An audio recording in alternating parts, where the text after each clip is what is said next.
Okay, so sorry, coming back now. I've just messed that up, haven't I? So 1307, Edward's died.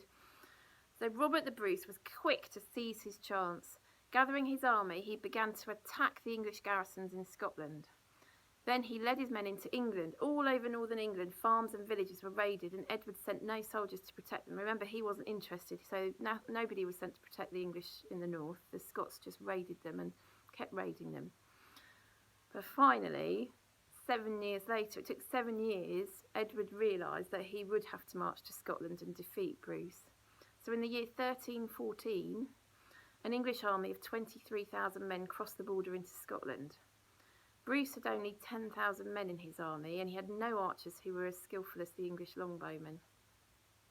And although Bruce was outnumbered, he was a far better general than Edward. He assembled his men on the high ground overlooking Bannockburn near to Stirling. During the night, the Scots dug deep pits into the ground across which the English would ride. Into the pits they put wooden stakes. They put these long wooden poles that were sharpened at the end. So a bit like it was a trap. So they had these great big dips in pits in the ground with these poles sticking up. So when the enemy would come across, they wouldn't see them, and they'd fall in them and fall on the wooden stakes. The holes were hidden with a covering of turf, and Bruce's own cavalry was placed where it could charge the English bowmen before they could do any real harm. In the morning, the battle began. The English knights galloped across the muddy ground. As they levelled their lances, the earth opened, and knights and horses were hurled onto the sharpened stakes.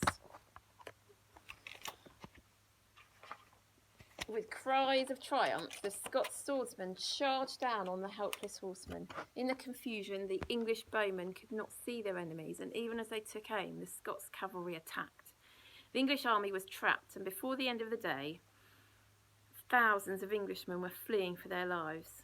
And actually, it's said that Edward II turned tail and fled on his horse, and he didn't stop galloping until he got to Dunbar, which is quite a long way from Stirling, where the battle was. So he was a bit of a cowardly custard as well as a rubbish king and leader. By this victory at the Battle of Bannockburn, Robert the Bruce had driven the English from Scotland, and actually, this was a really decisive victory for the Scots, and the Scottish kings ruled Scotland for another 275 years. And then 275 years later, the King of Scotland also became the King of England. So that was James VI of Scotland became James I of England, and that's when England and Scotland were united.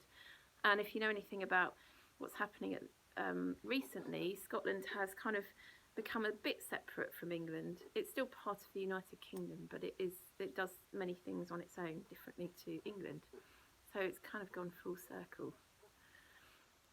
And that's the story of Robert the Bruce and Scotland. What I'd like you to do now is answer the questions that are on the attachment as well, all about Robert the Bruce.